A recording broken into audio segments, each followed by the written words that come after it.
नमो नमः। अहं ऋषीशः अस्मि। अधुना अहं संस्कृतस्य छात्रः। मम समीपे नित्यानन्दः अस्ति। अहं नित्यानन्देन सह किञ्चित् संस्कृतेन वार्तालापः करोमि। स्वागतमस्ति। नमो नमो, धन्यवादः। नमो नमः। कथमस्ति भवान्? सम्यक् अस्मि। भवान् कथम् अस्ति? अहमपि सम्यक् अस्मि। भवान् संस्कृतं कुत्र पठति? अहं संस्कृतम् अस्माकं विद्यापीठः अस्ति काष्ठमण्डपनगरे, सरस्वती नगरे, अत्र चावहिल् मध्ये। विद्यापीठस्य नाम अस्ति महामती प्राणनाथ संस्कृत विद्यापीठ। अत्रैव अहं निवसामि, अत्रैव पठामि। भवान् कतितः भवान् अध्ययनं करोति अधुना? इदानीम् अहं शास्त्री तृतीयवर्षे अहम् अध्ययनं करोमि। मम 4 वर्षाणि अभवन्। 4 वर्षाणि अत्र उत्तममस्ति। अत्र निवासस्य 4 वर्षाणि अभवन्। पूर्वम् अहं प्राक्शास्त्री 12 कक्षाम् उत्तीर्य प्राक्शास्त्रीं कक्षाम् अहं स्वीकृतवान्। पश्चात् तत्र प्रथमतः इदानीं 3. वर्ष अभवत्। शोभनमस्ति।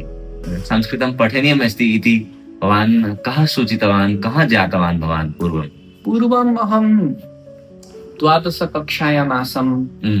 अहं विज्ञानविषये तत्र 12 कक्षाम् उत्तीर्णवान्। मम चिन्तने अस्ति अहं किं विषयं कं विषयं स्वीकरोमि, किं पठामि, अध्ययनस्य विषयः कः भवेत्, मम भविष्यः, अहं भविष्ये किं करिष्यामि इति विषये चिन्तनं तत्र मम मस्तिष्के आसीत्। तस्मिन्नेव समये मम गुरु इदानीं विमल महाभागः अस्ति। सः जङ्गमवाणी कृतवान्। अस्माकम् एकः प्रकल्पः अस्ति, विद्यापीठस्य प्रकल्पः। भवान् तत्रैव आगत्य पठतु इति सूचयित्वा सः जङ्गमवाणीं कृतवान्। पश्चात् अहं किमपि न चिन्तितवान्। आमाम्, अस्माकं पुरातनी भाषा अस्ति, अस्माभिः पठनीयम् अस्ति, एषा भाषा पठितव्या, प्रयोक्तव्या अस्ति, अस्माकमेव दायित्वम् अस्ति संस्कृतस्य रक्षणम् इति मम चिन्तने आगतवान्।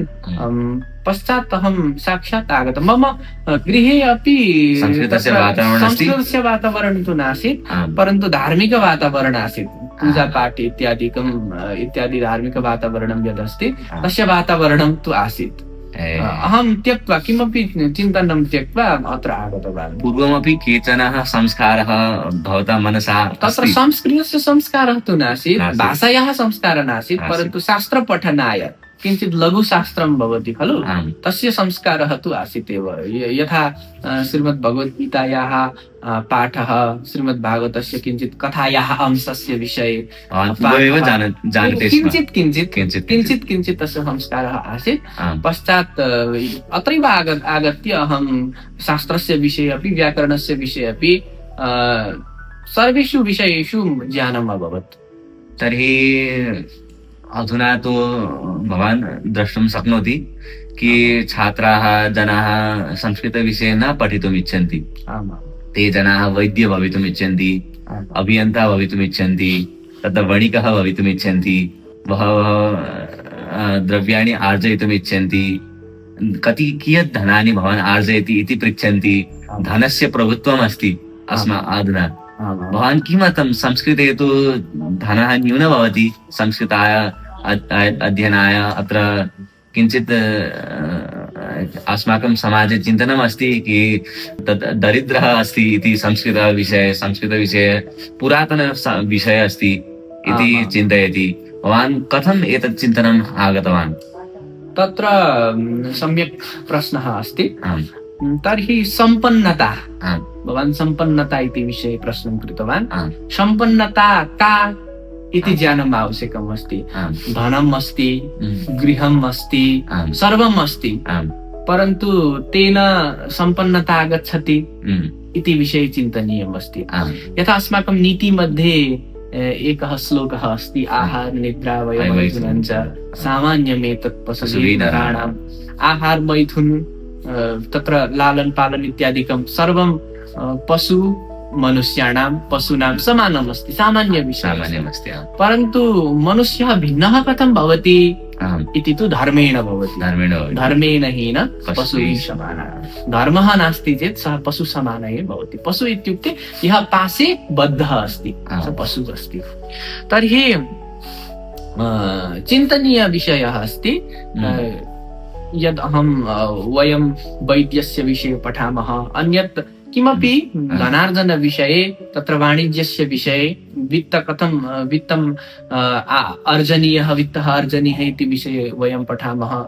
तेन धनं तु आगच्छति, अस्माकं प्रभुत्वमपि भवति समाजे, वस्तूनाम् उपभोगः अपि भवति, परन्तु तेन मनसि शान्तिः आगच्छति न वा इति विषये चिन्तनीयमस्ति। परन्तु यदि वयं संस्कृतं पठामश्चेत् शास्त्रस्य विषये अनुशीलनं भवति, पठन पाठनम् एव अपि भवति। वयं भगवद्गीतां पठामः, अस्माकं पुरातनी भाषा संस्कृतं, व्याकरण परम्परायाः विषये अपि पठामः, सर्वं पठामः। तेन अस्माकं मनसि शान्तिम् आगच्छति। अपरम् अस्ति तत्र धनार्जन विषये अस्माकं करियर् इति उच्यते खलु, करियर् किं भवति इति अपि चिन्तनीय विषयः अस्ति। तर्हि संस्कृतक्षेत्रे अपि इदानीं तत्र उद्योगाः सन्ति। निरुद्योगी न भवति संस्कृत पठने यदि छात्रः आगच्छति चेत् निरुद्योगी न भवति। अन्येषु क्षेत्रेषु इदानीं निरुद्योगिनः सन्ति, परन्तु संस्कृतक्षेत्रे आमां निरुद्योगी, यदा इंजिनियर् पठति, डॉक्टर पठति, वैद्य सर्वं पठति, परन्तु निरुद्योगी रूपेण तिष्ठति। परन्तु संस्कृतक्षेत्रे यदि कार्यं करोति चेत् मनसि उत्साहः आगच्छति। कार्याणि अपि बहूनि सन्ति पठन पाठनाय, तत्र संस्कृतस्य प्रचाराय यूनिवर्सिटी मध्येषु अपि अन्यत् विविधेषु क्षेत्रेषु तस्य क्षेत्रम् अस्ति, संस्कृतस्य क्षेत्रम् अस्ति। अतः तथा नास्ति यदि संस्कृतं पठति चेत् द्रव्यं न अर्जयति एव, परन्तु द्रव्यः तत्र द्रव्यं मुख्य विषयः नास्ति, द्रव्यः मुख्य नास्ति, गौण विषयः। तत्र मुख्य विषयस्य चिन्तनं भवेत् खलु। मुख्य विषयस्तु धनं नास्ति, धनेन सुखं न भवति। सुखेन तु अस्माकं यत् कार्यम् अस्ति तत्र कार्ये तु प्रलीनता कथम् अस्ति, अस्माकं मनसि शान्तिं सन्तुष्टिम् अस्ति न वा इति विषये चिन्तनीयम् अस्ति। अतः संस्कृतं पठनीयम् अस्ति, सर्वैः पठनीयम्। अस्माकं राष्ट्रस्य कल्याणम् अपि संस्कृते एव अस्ति, अस्माकं विश्वस्य कल्याणम् अपि संस्कृते अस्ति, शान्तिः अपि संस्कृते अस्ति। तर्हि संस्कृतं पठनीयम् अस्ति। सोहनमस्ति। तर्हि वयं पोड्कास्टस्य अन्ते भागः वयम् आगच्छामः। तर्हि भवान् किं सन्देशः दातुम् इच्छन्ति जनाः, ये पुनः एकवारं वदतु, ये जनाः संस्कृतं पठितुम् इच्छन्ति, महामती प्राणात् विद्यापीठ आगतुम् इच्छन्ति, भवतः वाणीः श्रुत्वा किं वक्तुम् इच्छन्ति? अन्ते अस्माकं चलचित्रस्य अन्ते किमपि वदतु। तत्र अस्माकं जीवनस्य प्रयोजनं किम् इति विषये सर्वैः चिन्तनीयम् अस्ति। वयं जीवामः, परन्तु अस्माकं जीवनं स्वस्य कृते एव न भवेत्, अस्माकं जीवनम् अन्येषां कृते अपि भवेत्। सत्यस्य कृते, धर्मस्य कृते अस्माकं योगदानं भवेत्। यथा अस्माकं संस्था अस्ति इदानीं राधाकृष्ण सेवा संस्था, अत्रैव एषा संस्था एव तत्र विद्यापीठस्य सञ्चालनं करोति। तर्हि एषा संस्थायाः अस्माकं संरक्षकः अस्ति टहल किशोर महाराज, श्री 108 टहल किशोर महाराज अस्ति। सः अपि सेवायाः विषये बहवः किमपि वदति। तत्र अस्माकं संस्थायाः स एव सञ्चालनं करोति। सेवार्थम् एव एषा संस्था उद्घाटिता अस्ति। अतः बहवः जनाः सन्ति ये स्वस्य जीवनं समाजस्य प्रति, देशस्य प्रति, राष्ट्रस्य कल्याणस्य प्रति निवेशं कृतवन्तः। बहवः जनाः पूर्वमपि आसन्, तर्हि इदानीमपि सन्ति बहवः जनाः। किमर्थम् इत्युक्ते यतः वयं कार्याणि कुर्मः एव, परन्तु एकः तत्र न्यूनतायाः भावः अस्माकं मनसि भवति। तस्य पूरणार्थम् अपि संस्कृतस्य रक्षणम् अथवा समाजस्य कृते कार्यम् आवश्यकं स्वस्य उत्थानार्थमपि स्वस्य उत्थानाय संस्कृतस्य कृते कार्यम् अपरम् अस्ति एषा भाषा देवभाषा अस्ति सर्वं किमर्थं संस्कृतम् इत्युक्ते शास्त्रपठनाय संस्कृतं शास्त्रं किमर्थं शान्त्यर्थं शान्तेः कृते सुखार्थं शास्त्रस्य प्रयोजनम् अस्ति विश्वस्य कल्याणाय शास्त्रस्य प्रयोजनम् अस्ति अतः कथं जीवेमः कथम् इत्यस्य कृते संस्कृतस्य आवश्यकता अस्ति अतः अहं सर्वेषां कृते संस्कृतं पठनीयम् अस्ति भवन्तः सर्वे आगच्छन्तु अत्र अस्माकं विद्यापीठे संस्कृतस्य कृते सम्यक् वातावरणम् अस्ति संस्कृतस्य विविधेषु विषयेषु यथा व्याकरणम् अस्ति साहित्यम् अस्ति अन्यत् शास्त्रस्य विषये